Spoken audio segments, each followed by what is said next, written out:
pattern eh. Pagka lalabas ang entrance ng Papa sa Roma, pumuporwan ng ganyan yung mga kagad eh. Roger, kung malapit kita, dalawa ng clearing sa daan, isa lamang yung tumakbo, yung dalawa na iwan dito, yung sa PSP, nasa ilalim na LRT, diba? Okay. Great.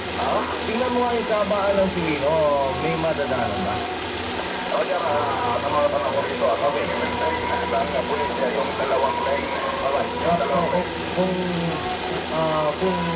Kung yung isang senaryo, kung ang isang senaryo na susundan natin, hindi pa nakakalabas yan, yung base doon sa household staff na nakausap nila, nandiyan pa mismo yung si Pope John Paul II. Most likely, dadaan yan heading towards Manila Yacht Club, which is Moorcrocker, at may mga landing pad doon para sa fast track route, or kaya ay dito sa Philippine Navy na madali namang masecure kagad. No? Pwedeng lumusot, ha? Pwede siyang lumusot dito. At kakaluan na lamang sa Philippine Navy.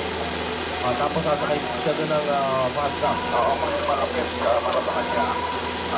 Para makarapit ka agad sa lalo na ng grandstand. That's right. It will take only, if I'm not mistaken, 2 to 3 minutes. Nandun na sa Primo Grandstand.